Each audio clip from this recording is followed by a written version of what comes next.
What's up, you gorgeous weirdos? And welcome to the Weirdoverse.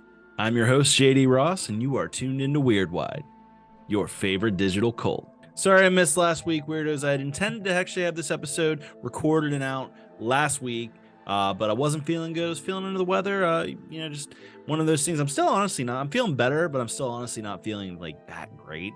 It's just one of those things, man. It's just been lingering, but here we are. I'm happy to be back. Forgive me if I, occasionally have to skip a week. It's one of the, again, I've said before, this show is completely DIY. I'm a one-man band, and sometimes I just gotta listen to what my body says and just chill the fuck out. It's just how it is. All right, now before we get into today's topic, let's go ahead and check in with everyone's favorite disembodied alien, Larry. Larry, today we're talking about an obnoxious and honestly embarrassing subset of criminals.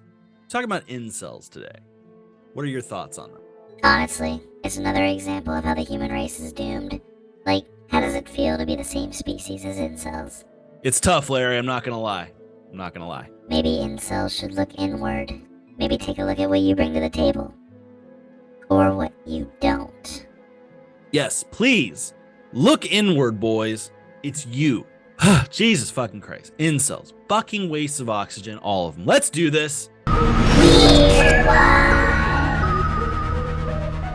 All right, so let's start with the basics here. What actually even is an incel? So an incel is someone who is considered involuntarily celibate, as in they've put a label on "I can't get laid" is basically what it boils down to.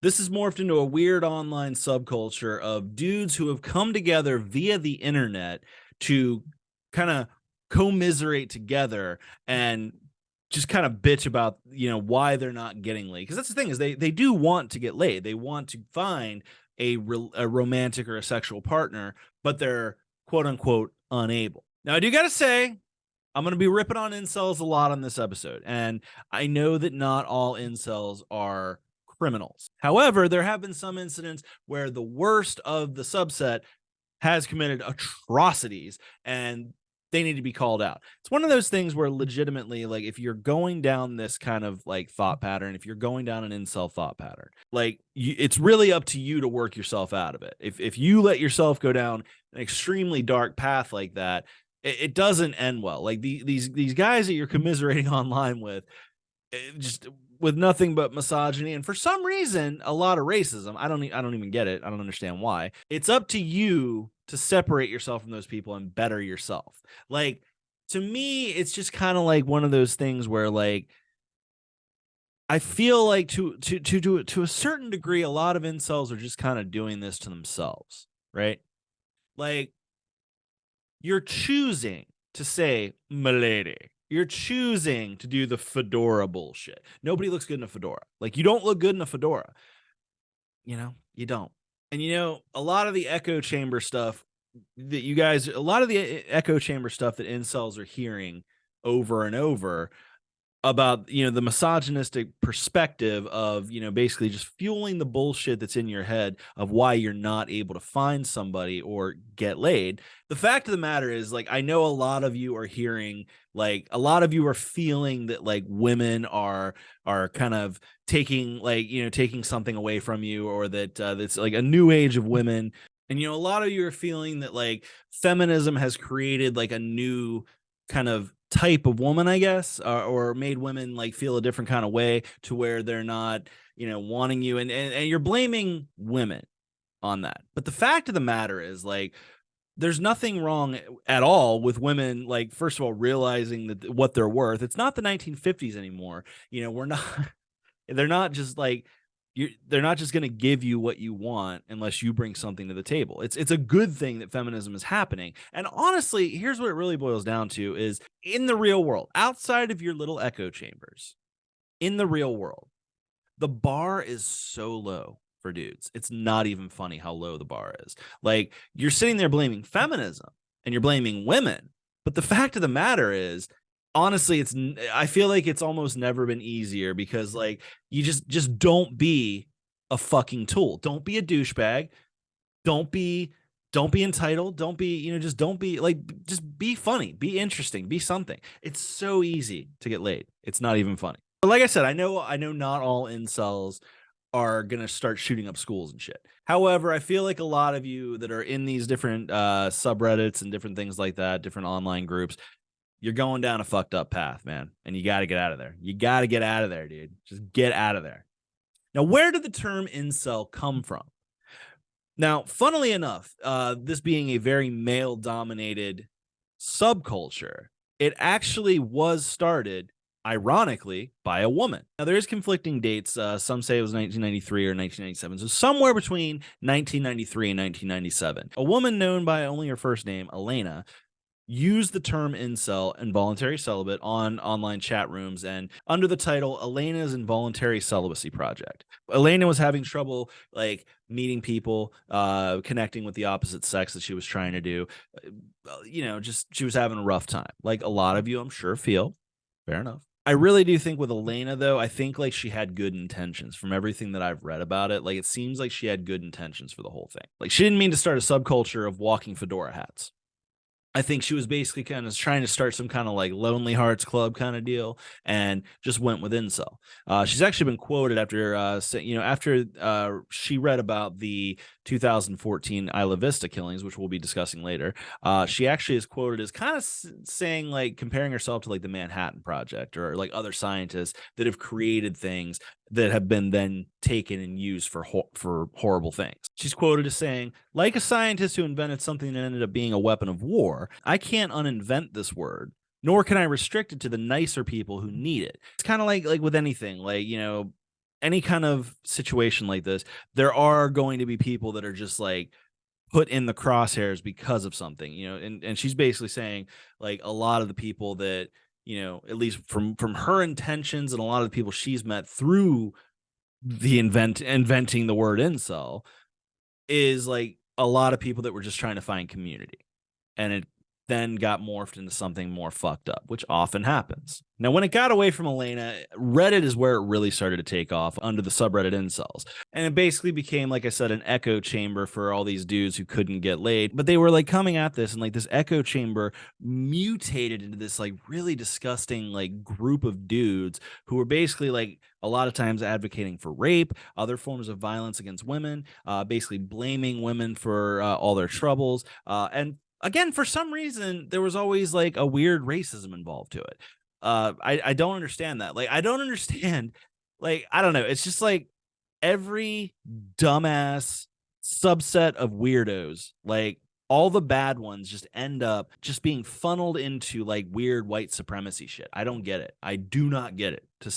For the fucking life of me, I don't get it. I don't understand how it morphed to that. In 2017, Reddit actually got rid of that subreddit, basically banned all that kind of shit from their platform. When they shut that down, there was apparently the subreddit incels had over 40,000 members, which is honestly a terrifying amount of dudes just kind of weirdly radicalizing themselves and talking about violence and all kinds of shit like that. But of course, by this point, the incels weren't just on that particular subreddit. He shut down the subreddit. You still have like this pool of people who are just angry, and they're gonna find some way to vent their frustration and come together. It's really hard to just get rid of a group of hateful people online. They're gonna find other ways. As many times as Reddit, Facebook, Instagram, all of them have like tried their best to shut these people down. They're fucking cockroaches. They're always gonna find a voice somehow on the interwebs. Part of the problem now is that it's really been moved away from just like the online subreddit categories. A lot of like private groups have started to form, of course, and a lot of like influencers have been born of this like subgroup of people. You got guys like Nick Fuentes who are trying to turn it into an incel movement. Nick Fuentes, I swear, man, that is like, how could he not be on your short list of people to punch in the face? Like, honestly, like Nick Fuentes is this weird white supremacy incel influencer who's literally been quoted as saying it's gay to have sex with women. I'm gonna say that again. it's gay to have sex with women. That's what Nick Fuentes says. That's the kind of nonsense these people like to spew. There's also this like weird kind of like weird homophobia going on within these different groups. Like it's I don't get it. I don't get it at all. But like it's definitely one of those things, especially with like the ones like Nick Fuentes, where it kind of comes off like the lady doth protest too much. You know what I mean? Like I just feel like Nick Fuentes and several other guys in this fucking thing, I just feel like they love the cock. He loves the cock. But they're just afraid to come out and say it. They just, for some reason, they are afraid to come out and say that, their truth with that. Nick Fuentes, everyone knows you're gay. Come on out, dude. Just come on out of the closet. Come on out of the closet. It's gay to have sex with women, really? I can't get over that. It's just, I don't get it. But other influencers have found a way to tap into the weird rage going on behind the whole thing. One of the biggest names in this particular space is someone like Andrew Tate.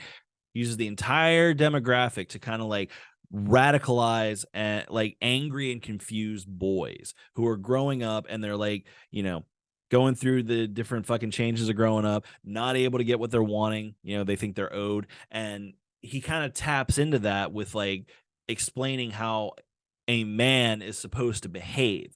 It's really disgusting shit too. Like, like people like Andrew Tate, that's not someone to emulate, dude. Andrew Tate is not someone to emulate at all. I don't know if Tate would be considered an incel himself. I don't know if he's actually claimed that title, but he's definitely made his fortune and notoriety through that group. Those are the people that he's targeting. Basically, like this whole outline is like, if you do this, this, and this, you'll be a real man. You'll be successful. You'll be top G. All that fucking shit. But all the things that he lays out are just like, it's just like disgusting shit and like hateful against women. And like, honestly, it's just not the kind of shit that like the only reason he has any women around him. And that's like, this is the thing that a lot of these dudes just do not seem to get is like the only reason he has women around him. Well, I guess before he was in jail is because he had money. See, the fact is, if you're a broke motherfucker and you come out here and you start talking to a woman like she's nothing, you start talking down to her, you start negging her, you start, talking shit, calling her a slut, calling her a whore, whatever, all that different shit, it's not going to work. That's the thing that these dudes just do not understand. But the Andrew Tates of the world plug into that to make their money. They're basically just grifters that have nothing to offer. Honestly, fuck Andrew Tate. I hope he fucking rots in prison. That dude is an absolute piece of shit. I'm sorry. I feel like I'm going to be talking so much shit on this episode. I feel like this particular episode, I just have so much like all these fucking people just absolutely disgust me. And honestly, like we've got too many people in this fucking world anyway. Like we do not need them. Like it's a lot of like, what are you even offering? What the fuck are you even offering? But I think part of the worst thing is the Andrew Tates and the Nick Fuentes of the world are like rubbing off on people. Like they're creating other like people who are attempting to be influencers. Like there's like these weird, obnoxious like Andrew Tate wannabes that honestly they're just a big joke on social media. Like no one takes them seriously. You also got like people like Ben Shapiro, like he definitely taps into the whole thing. Like he taps into what it is to be a man, even though he's a fucking just a little guy that we all know his wife is as dry as the fucking Sahara. I just wanted to talk shit about Ben Shapiro. Fuck Ben Shapiro too. But like, okay, so for the research for this episode, for all of you non-fucking incels out there, I did this for you. I went searching for some of these fucking pieces of shit. Wow. There's one guy in particular. He's like, he falls in the category of like these like kind of micro celebrities on like the social media platforms where he's trying to be an Andrew Tate. His name's Neokum. I don't even know what that fucking means. But like, I saw some of his videos and like, first of all, this guy, he's not that huge. He's only like literally double as far as follower count, like only about double what I have. I'm not that big of a content creator. He's got serial killer glasses. Like I'm not kidding. Like they look exactly like Jeffrey Dahmer glasses.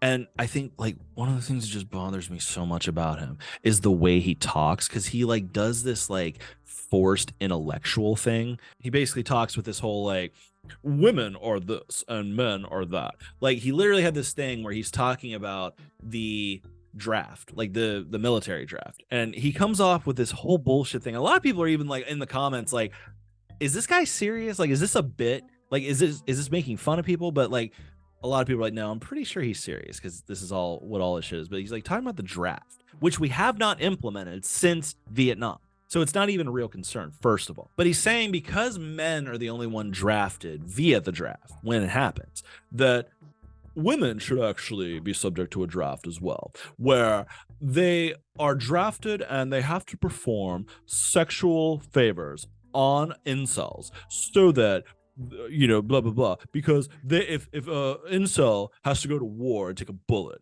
they could take a shot in the mouth. Like, it's this this entitlement that I can't even wrap my head around it. I cannot even wrap my head around it. And then he comes off like with a lot of like defending incels videos. Incels are some of the most intelligent and forward-thinking people that I've ever had the pleasure of meeting. That's how he talks. I fucking hate this guy. Like, fuck Neokim. But then there's all these other weird little micro ones, and then there's always this one theme that just like, it really drives home why they're not getting laid. Like, honestly, if you're an incel or you identify as an incel, or even just having trouble in the romance department, I want you to write this down. I want you to pay attention. Pause the show and write this shit down, because like, this is important. But these guys all have this weird aversion to performing oral sex on a woman. Like, they will not eat the pussy. They won't. And it's like, okay, did you ever think maybe that's part of your problem? Like, it's probably not your whole problem. Like, you probably got a lot of problems. Like, you're probably wearing fucking serial killer glasses. You probably have a shitty beard, and you probably smell. Just being real. But then, literally, you're not going to eat the pussy. Like, first of all, I don't even get that. I am so excited to this day to do that. And like, that's really like, it's just really indicative of why you're having problems in this department to begin with. Like, that's the kind of dude that will literally just like wonder why he's not getting blown. You know what I mean? He'll wonder why he's not getting his dick sucked.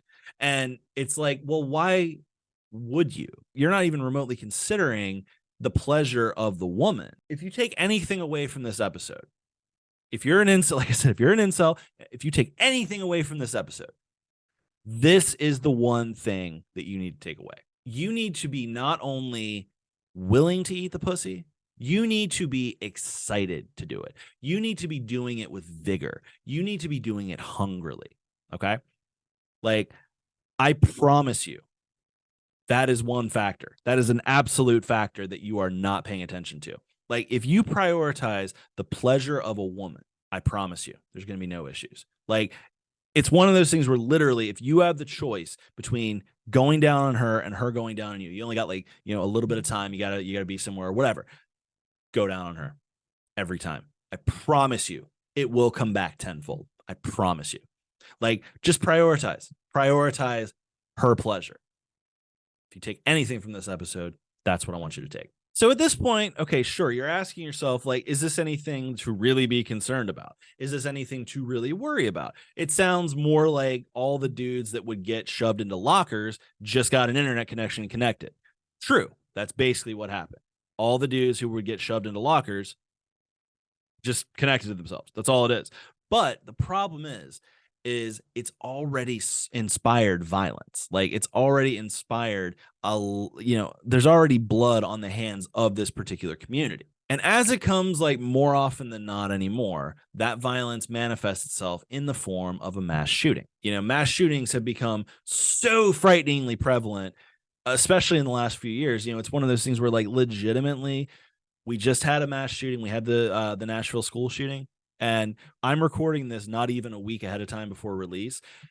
And who the fuck knows what's going to happen between now and then? There could absolutely be another shooting. There probably will. But like, statistics have shown, there will probably be another mass shooting between now and when this episode is released. It's kind of interesting. Like, serial killers used to be the thing. It used to be like, there's a serial killer loose, but now it's all about spree killers. Like, spree killers are the thing. It's like, it's basically people that'll just like have all this pent up rage and then just let it out on a group of people. Now, we're not going to go over every single incel related mass shooting. We're going to go over some of the bigger ones, some of the more prevalent ones.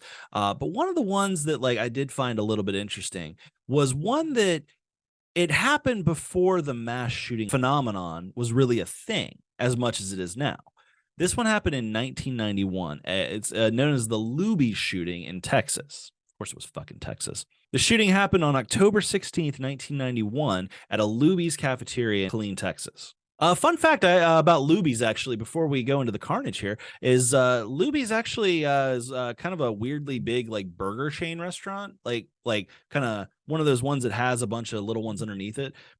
They have like in the past owned Fuddruckers, a couple other ones, but they also own the Cheeseburger in Paradise franchise, which I don't know if anybody else ever had a Cheeseburger in Paradise. It was like a Jimmy Buffett themed burger place, kind of a good time. Like it was like, very island vibe thing. And it was, a good time. We used to go out there all the time. They would have karaoke. They shut it down. When we had, they shut it down, but we used to go out there all the time, do karaoke. They had this fucking burger. It was the pressed burger. And it was like on Texas toast. And it had like this really good sauce on it. Fucking delicious. And a fat kid moment here. So George Hennard, who had come from a wealthy family, that's another like kind of like little bit of a thing that happens here. I've noticed is like a couple of these incels that like go this far do seem to come from like a more well-off background. Like they're not like a lot of times not usually blue collar people. This guy runs his truck through the window of the Luby's in Killeen, Texas, and then just starts opening fire on a busy ass restaurant. George ended up killing 23 people that day, wounding 27 others. Police showed up. They tried to stop him, of course. A little bit of a brief shootout with cops. And then he did the coward thing that all of these fucking spree killers seem to do, where he fatally shot himself and ended it all. At the time, it was actually the deadliest mass shooting by a lone gunman on U.S. soil until 16 years later with another shooting that we're actually going to be covering today. So Hennard, he grew up. He was born in Pennsylvania. Apparently, moved around a lot throughout the years. It was one of those, family moved a lot, going to different. Like apparently, they worked in the hospital field, and they would just go to different, different hospitals wherever they were needed. And so he eventually enlists in the Navy. But he served for 3 years. But he was eventually honorably discharged. And then he was kicked out of the Merchant Marines for drug use. Now, while they were investigating the massacre, the police chief noted that they apparently had a lot of evidence to suggest that he had a problem with, to quote, had an evident problem with women for some reason. Like a lot of the evidence they found pointed to like this dude had an issue with women.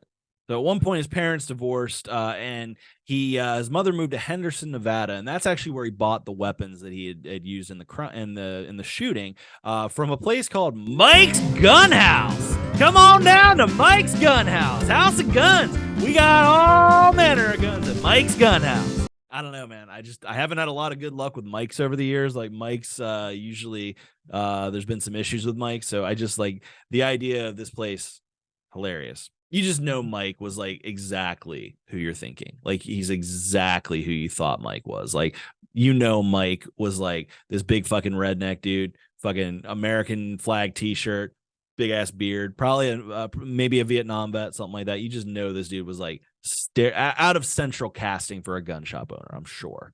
Now, another common theme with this situation is Hennard actually did a lot of stalking, before the eventual like outburst of the shooting. He did a lot of like following women around. Like he would actually follow these two sisters around, Jill Fritz and her sister Jana Jemigan, who apparently just lived like in his neighborhood. At one point, he sends them a 5-page letter that said, "Please give me the satisfaction of someday laughing in the face of all those mostly white, treacherous female vipers from those two towns, Killeen and Belton, who tried to destroy me and my whole family. You think the three of us can get together someday?" I don't even know what the fuck he was talking about there. I don't even know like what issue he had here specifically. But like this is like legitimately, this is like pre-90, this is like early 90s, legitimately like same fucking vibes that we're getting today, like the whole nice guy thing. Like how many fucking like listicles have you seen where it's like just nice guy texts, and like the nice guy will come out and say something like that? I saw one specifically where like this dude was like he had like texted somebody about like their husband or their boyfriend who had died, and then immediately went into trying to turn it into a hookup thing. It's just this weird thing of like he's literally just like coming at these two sisters. First of all, trying to arrange a threesome with them, like Jesus. But like all these mostly white, treacherous female vipers. What the fuck, dude? What the actual fuck? Like, this is just like, it literally is just proof that nothing has changed. It's all the exact same shit. It was just pen and paper back then. All they did was connect dudes like this. Like, the internet, for all it's good, has done some really irritating shit. Because, like, it's like this is just you could tell exactly who this guy was. You could tell that he was like just that dude that just belly aches and bitches and blames women for every goddamn thing. Like every shot he takes and gets shot down. Like he thinks he's coming off like a nice guy. He thinks he's coming off like in some kind of like seductive way or fucking whatever. And they're just catching like creeper vibes, and he's just not getting it. He's just not picking up on it. It's like it's just history fucking repeating itself. Now, arguably one of the top couple of events that happened in this particular realm was the 2014 Isla Vista killings. They were carried out by 22-year-old Elliot Rodger. Now, Elliot Rodger might be one of the most infuriating people that you've ever heard of. He first of all, he killed 6 people total and injured 14 others. Now, Elliot was like the epitome of like the sad sack little piece of shit. Just like, life is pain. Life is only pain. That kind of motherfucker. But like, what's really infuriating about Elliot Rodger is like, he had pretty much everything going for him. Like, lived in California. He was from a wealthy family. His father was in the movie like industry. Like, they knew people. Like, legitimately, the guy, I believe it was the writer of My Cousin Vinny and other movies, like legitimately was friends with his father and like tried to mentor Elliot into like how to like improve your craft and get into the movie business. Like, this dude had so many advantages 90% of the way there. It's really literally proof, like, if you can't as a rich dude, as a rich kid get laid, it's truly you. I'm not even saying that's like, you know, a precursor to having to get laid. Like, back in high school, I have wooed in a Nissan pickup. I had a hand-me-down Nissan pickup. You don't need a fancy car, but like, having one does definitely help your chances. Having money does help your chances. He was apparently bullied through high school a lot, and he would cry by himself at school every day, his words. He also got really into World of Warcraft, which, yeah, again, that's not even like, you know, that's a lot of people have fun with like online games. I like gaming. Yeah, a lot of women get into fucking gaming too. So it's like another thing. It's like, you know, this doesn't necessarily like exclude you from what you're looking for in this particular situation. His family and everyone around him did try to get him a lot of mental health, you know, support, but you know, apparently he eventually began rejecting it. This is another situation where there was a lot of like really weird lead up kind of stuff. Like, before the incident actually happened, like, you know, according to his manifesto, at one point, there was 2 girls that were walking and they didn't smile at him, so he threw coffee on them. Again, a lot of this like kind of nice guy shit. You know, I smiled at them. I am now owed a smile. Why didn't they smile back? Fuck you, bitch. I'm going to throw coffee on you. Like, how is that your reaction? Hey, so that's a pretty reasonable reaction, huh? And apparently at one point in 2012, filled a super soaker with orange juice and went around spraying a bunch of people playing kickball in a park. So again, it's like, again, it's you. Like, 2 girls didn't smile at you and you threw coffee at them. Maybe because you're a dickhead. Maybe like people see you doing shit like that and decide that you're not someone they want to be around, let alone let fuck you. Another incident that he referred to before the shootings happened in July 2013. Apparently, he went to a party and apparently was mocked at one point. Someone mocked him, which, you know, okay, he says he was mocked. I have to imagine it's a situation where he was probably being an asshole. Like, he was probably being a know-it-all or a smartass or something. Because he's a lot of the like another common theme with a lot of these guys is they tend to think much better of themselves. They tend to think of themselves as superior. So he says mocked at a party. I bet it was more like he was being a wise ass and someone called him on it, and then he got his little feelings hurt. Well, apparently, during the situation where someone mocked him, he attempted to shove some girls over a ledge. It was only a 10-foot ledge, so it wasn't high, but still, again, you're doing shit like this. That's not making people want to fuck you. What I love about this, though, is he tried and failed because he was apparently a little punk ass little bitch. And some of the other dudes at the party did not take kindly to that and pushed him over the ledge himself. Apparently, his ankle was hurt. It's too bad that he didn't fall face first. He apparently then went back for his sunglasses at one point, and he was mocked again, and they again beat the shit out of him, as they should have. Like, I'm sorry, okay, I'm not advocating for bullying here, but like, if you're being a dick, if you're not being cool, it's so easy to just be cool at a party. Like, just hang out, having a good time, like get a feel for the place, whatever, but like, then you start to act like an ass. Someone should check you on it. And they did. And then it was like, I'm sorry, at that point, it's literally the fucking animal kingdom. Like, you show back up, you're gonna be the pariah of the party. You should be. Like I said, not advocating for bullying, but definitely not advocating for being a little fucker like he was. Unfortunately, this was actually probably the catalyst that may have led to him actually deciding to go through with the attack. Because apparently he'd been toying with the idea through, for a long time of some kind of attack. And this apparently was like the last straw. So Elliot started stocking up on weapons and started going to a shooting range to get good at firing weapons. Now, on the fateful day where he actually went through with it, Elliot first started, this is like, he went into a weird berserker mode. So like, he didn't just start off with like going to a location and starting the shooting. So he had 3 roommates. Apparently one was actually like getting ready to move out like the next week. So this is like really bad timing.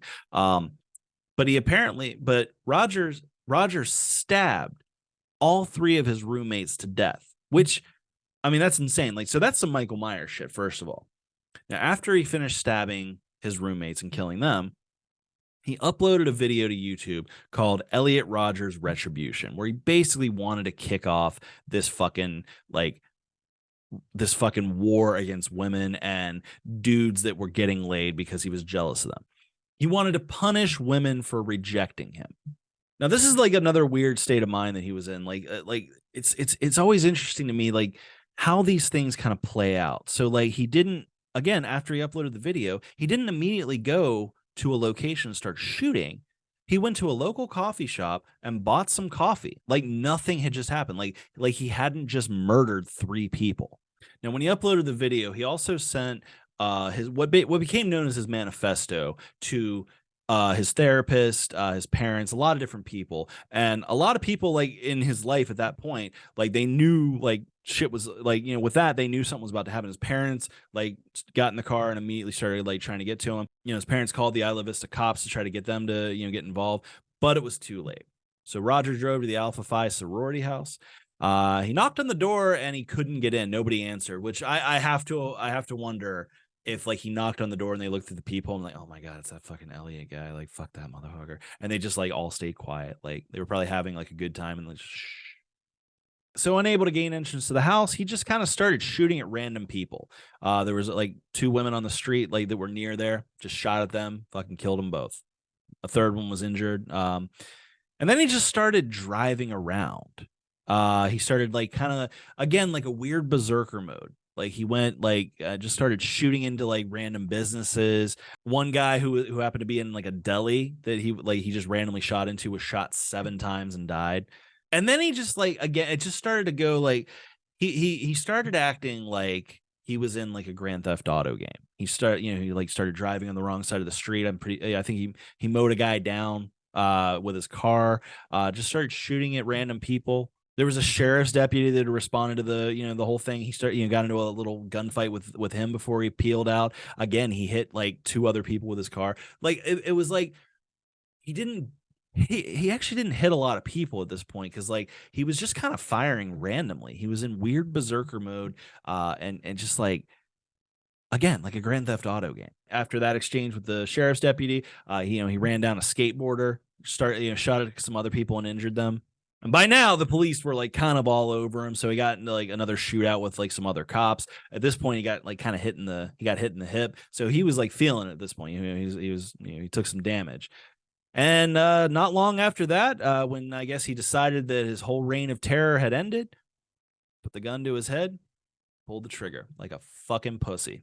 Now, I think what's like really infuriating about like someone like Elliot Rodger is his plan kind of worked. At least it started to, because other people were inspired by him. Like Alec Manassian, the 2018 Toronto van attack killer. This guy like literally put the whole thing at Elliot's feet of like, I was inspired by Elliot Rodger for this retribution against women, and like he went out with his van and just mowed down people and ended up killing 11 people, injuring 15. As far as I know, that incident actually remains the deadliest like vehicle ramming attack in Canadian history. They actually caught that motherfucker though. They got him alive, and like he literally it was like supposed to be like, in his words, the continuation of an incel rebellion that was started by Elliot Rodger. Now, Manassian actually, he had no like previous criminal charges, so he literally just like let himself become radicalized by the online incel community. Now, the last shooting we're going to look at today is one of the deadliest in the country. I think it was for a while was the deadliest mass shooting. I think before the Pulse nightclub was the Virginia Tech shooting. Another troubled dude who had issues fitting into society and was like angry about it. Sung Hugh Cho. I don't know if I'm pronouncing that right. Honestly, fuck that guy. I don't respect him enough to actually get the name right. So fuck that guy. At the Virginia Tech shooting in April 2007, he killed 32 people and wounded 17 others. Now, Cho had been like declared mentally unstable pretty much his entire life. This is one of those ones where it really, you could have seen this coming. It did lead to some legislation that, like, at the time, but still, this could have been prevented. This guy never should have been able to get a gun. He ended up sending his own, version of a manifesto to the press. He left a suicide note where he talked about targeting rich kids and debauchery and the deceitful charlatans. This is another thing about incels that just infuriates me, because like they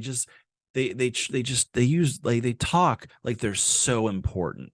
They talk like it's so over the top for no reason, for no fucking reason. In his manifesto, he compared himself to Jesus Christ, so he had a massive ego complex, and expressed his hatred for the wealthy. And also, this is another thing that like drives me insane about these guys is he referenced the Columbine high school shooters, Eric Harris and Dylan Klebold, as martyrs. Like, he looked up to them. Like, he considered them like brothers in arms, which is fucking disgusting. He also said, and this is how I imagine him saying this. Like, he said, "You forced me into a corner, and you gave me only one option. You just loved to crucify me. You loved inducing cancer in my head, terror in my heart, ripping my soul out all the time." Again, dude, you were in college. But see, here's this guy who's just hanging out in this fun city, who's going to this fun